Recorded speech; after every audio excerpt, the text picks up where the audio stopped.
Welcome to social post. నేను Nihal. So, ఏదైతే మనం ట్రేడింగ్‌లో ఉందో, ట్రేడింగ్‌లో ఏదైతే తొందరగా రిచ్ అవ్వచ్చని జెప్పేసి ఒక మిత్ అంటూ ఉంది. అది మిత్తా? నిజంగా అది ఫ్యాక్టా? లేకపోతే అది జస్ట్ ఒక హైప్ వరకు మాత్రమే ఉందా అనేది దీని గురించి చెప్పడానికి స్టాక్ మార్కెట్ ట్రేడర్ లలితేంద్రనాథ్ ఉన్నారు. సో, ఫస్ట్ మనం ఒకసారి సార్‌తో మనం మాట్లాడదాం. Hello sir. Welcome to social post. Thank you. Sir, ఇప్పుడు ట్రేడ్ మార్కెట్‌లో మనం చూసుకున్నట్లయితే ఒక మిత్ అంటారా? లేకపోతే అది నిజమే అంటారా? అనేది ఒకసారి మీరే జెప్పాలి. సో, నాకు గాని, మా టీమ్‌కి గాని కొన్ని క్వెరీస్ వచ్చినియి.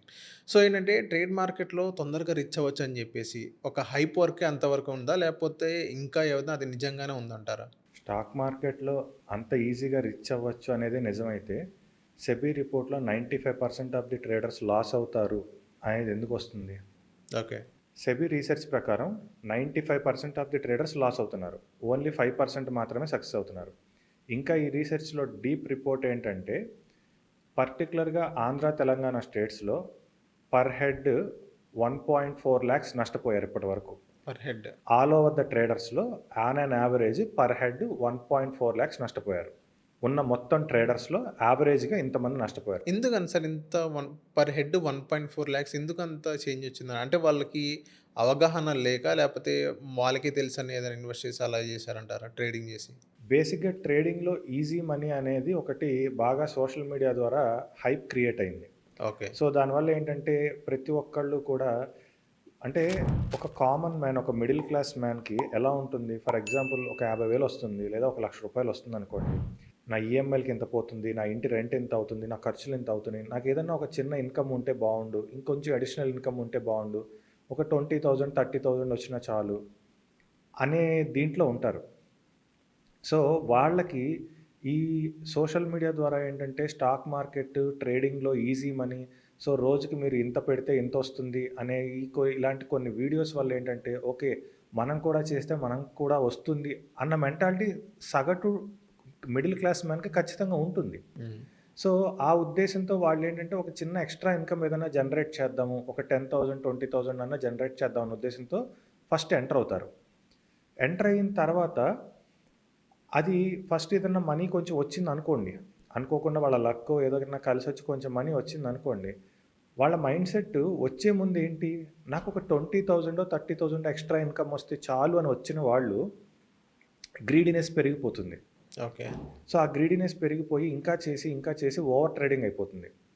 ఈ ఓవర్ ట్రేడింగ్ అనేది ఎంతవరకు దారి తీస్తుందంటే, ఫస్ట్ నాకు ఆల్రెడీ ఒక సాలరీ ఉంది.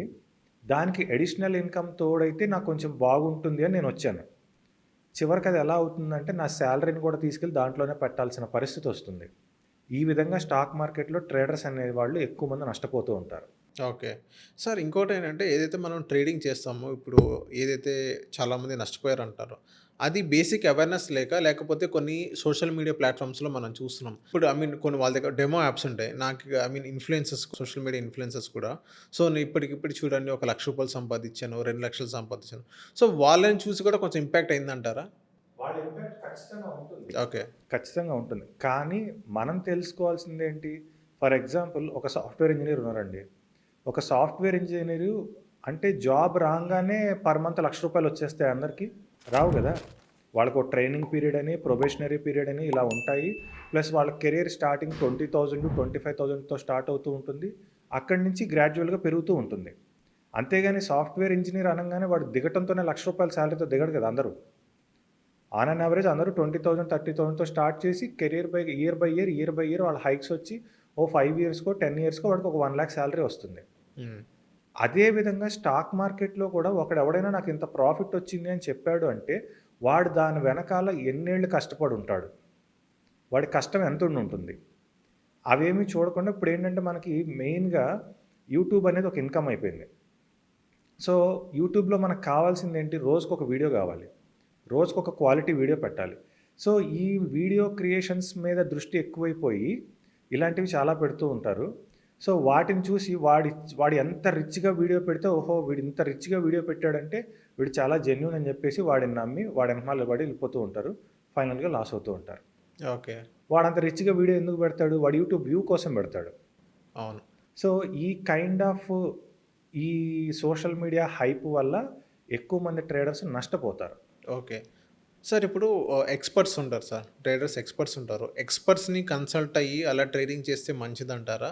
లేకపోతే బ్లైండ్‌గా ఇప్పుడు గూగుల్‌లో గాని, ఇప్పుడు మొత్తం ఆన్‌లైన్‌లో వచ్చింది. దేని మీద ట్రేడ్ చేస్తే ఎలా సంపాదించొచ్చు అని ఇంకోటేంటంటే కొన్ని గ్రూప్స్ కూడా వచ్చినియి. పెయిడ్ గ్రూప్స్ అంటారు దాన్ని. సో, పెయిడ్ గ్రూప్స్‌లో అందులో జాయిన్ అయ్యి, అందులో మొత్తం వాళ్ళు లాసే ఉంటది కదా! సరిగ్గా ఈవెన్ 95% లాస్ అని అన్నారు. సో, అందులో మెజారిటీ ఆఫ్ ది 95% కూడా అందులో కనిపిస్తది. సో, ఎలా చేస్తే ఓన్‌గా నేర్చుకొని ట్రేడ్ చేస్తే మంచిదంటారా? ఎక్స్‌పర్ట్ ద్వారా ఎళ్తే మంచిదంటారా? ఇలాంటి గ్రూప్స్ ద్వారా ఎళ్తే మంచిదంటారా? మీరేం సజెస్ట్ ఇస్తారు? So, first point number 1 groups అన్నారు గదా! ఆ పర్టిక్యులర్ టెలిగ్రామ్ గ్రూప్ వాళ్ళు ఏం జేస్తారంటే, గ్రూప్ ఏ, గ్రూప్ బి అని 2 గ్రూప్స్ పెడతారు. ఒక గ్రూప్‌లో వాళ్ళకేంటంటే కాల్ ఇస్తారు. ఒక గ్రూప్‌లో వాళ్ళకి పుట్ ఇస్తారు. సో, ఏదో ఒకటి సక్సెస్ అవుతుందిగా ఆ డేలో. ఆ స్క్రీన్ షాట్స్ షేర్ చేసుకుంటూ వెళ్తూ ఉంటారు. సో, ఎక్కడైతే సక్సెస్ స్క్రీన్ షాట్స్ ఉంటాయో వాటన్నిటిని కలెక్ట్ చేసి ఇంకో గ్రూప్ క్రియేట్ చేస్తారు. హ్మ్. ఆ గ్రూప్‌లో పర్ డే మేము ఈరోజు పుట్ ఇచ్చాము, ఇంత ప్రాఫిట్ వచ్చింది. ఈరోజు కాల్ ఇచ్చాము, ఇంత ప్రాఫిట్ వచ్చింది. ఇంకో గ్రూప్ క్రియేట్ చేస్తారు. ఆబ్వియస్‌గా గ్రూప్ ఏలో ఫెయిల్ అయిన వాళ్ళు ఉంటారు గదా! వాళ్ళెళ్ళిపోతారు. గ్రూప్ బిలో ఫెయిల్ అయిన వాళ్ళు ఉంటారు గదా! వాళ్ళు ఎళ్ళిపోతారు. కానీ గ్రూప్ ఏలో, గ్రూప్ బిలో ఎంతోమంది సక్సెస్ అయిన వాళ్ళు ఉంటారు గదా! కొన్ని రోజులు సక్సెస్ అయిన వాళ్ళు ఉంటారు గదా! వీళ్ళందరినీ ఫిల్టర్ చేసి మళ్ళీ ఇంకో గ్రూప్‌లో పెడతారు. ఓకే. ఇలా గ్రూప్‌లో ఫిల్టరింగ్ జరుగుతూ ఉంటుందనమాట. ఈ ఫిల్టరింగ్ జరుగుతూ వాడు ఆ సక్సెస్ స్క్రీన్ షాట్స్ అన్నిటిని పెట్టుకొని కొత్త వాళ్ళని ఆ ఇంకో గ్రూప్‌లో యాడ్ చేయించుకుంటూ ఇలా గ్రూప్స్ అనేవి సర్వైవ్ అవుతూ ఉంటాయి. ఓకే. అంతేగాని ఏ గ్రూప్‌లోనూ ఖచ్చితంగా జెన్యూన్‌గా ప్రతిరోజు ప్రాఫిట్ స్క్రీన్ షాట్స్ అనేవి ఉండవు. ఓకే. ఇది పాయింట్ నంబర్ 1. రెండోది మీరు అడిగిందేంటి? టెక్నికల్ ఎక్స్‌పర్ట్స్ అన్నారు.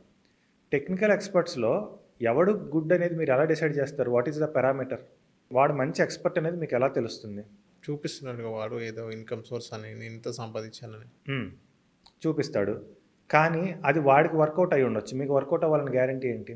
హ్మ్. ట్రేడింగ్‌లో ఎలా ఉంటుందంటే, ఎవరెంత ఎక్స్‌పర్ట్ అయినప్పటికీ, వాళ్ళ ప్రాఫిట్ అండ్ లాస్ షేర్ చేసినప్పటికీ, వాడి సినారియోకి ఒక మైండ్ సెట్ ఉంటుంది. వాడి మైండ్ సెట్ ప్రకారం వాడు ఆ సినారియోని ఫాలో అవుతూ వెళ్తాడు. అదే మైండ్ సెట్ అందరికీ ఉంటుందా? ఉండదు. ఆ మైండ్ సెట్ అందరికీ ఉండదు గదా! సో, అక్కడ మళ్ళీ ఫెయిల్ అయిపోతూ ఉంటారు. అసలు ఫస్ట్ ఆఫ్ ఆల్ ట్రేడింగ్‌లో ఎక్స్‌పర్ట్స్ అనే వాళ్ళని పట్టుకోవడం చాలా కష్టం. ప్రాఫిట్ అండ్ లాసుల్లో కూడా గ్యాంబ్లింగ్స్ ఉన్నాయి. హ్మ్. ప్రాఫిట్ అండ్ లాసులు కూడా మ్యానిపులేటెడ్‌గా కొన్ని వెబ్‌సైట్స్ ఉన్నాయన్నమాట. మీరు ఎలా ఎలా కావాలంటే అలా మీకు ఒక ప్రాఫిట్ అండ్ లాస్ స్టేట్‌మెంట్ వచ్చేస్తుంది. సో, వాటిని బేస్ చేసుకొని profit and loss PL and statements అంటారు జనరల్‌గా. సో, వాటిని క్రియేట్ చేసుకోవచ్చు మనం ఓన్‌గా. క్రియేట్ చేసి ఇది మా పి&ఎల్ అంటారు. అంతేగాని వచ్చి మా బ్యాంక్ బ్యాలెన్స్ చూడండి ఎవరు చూపించరు కదా! ఓన్లీ పి&ఎల్ రిపోర్టేగా చూపించేది. పి&ఎల్ రిపోర్ట్స్ మ్యానిపులేట్ చేసుకోవచ్చు. ఇలా ఎక్స్‌పర్ట్స్‌ని పట్టుకోవడం కష్టం. సో, థర్డ్ వన్ ఏంటంటే ఓన్‌గా అన్నారు. నన్నడిగితే ద బెస్ట్ మెథడ్ ఏంటి అంటే ఓన్‌గా సర్వైవ్ అవ్వటం. ఓకే. మీరు కింద పడండి, ఫెయిల్ అవ్వండి, ఏమన్నా చేసుకోండి. కానీ ఓన్‌గా సర్వైవ్ అయిన దాని ముందు ఇంక ఇవేవి పనికిరావు. ఓకే. కాకపోతే ఏంటంటే మీరు కింద పడి ఫెయిల్ అయ్యి ఏం చేసినా గానీ, దాన్ని వదలకుండా చేస్తే ఖచ్చితంగా ఒకరోజు సక్సెస్ వస్తుంది.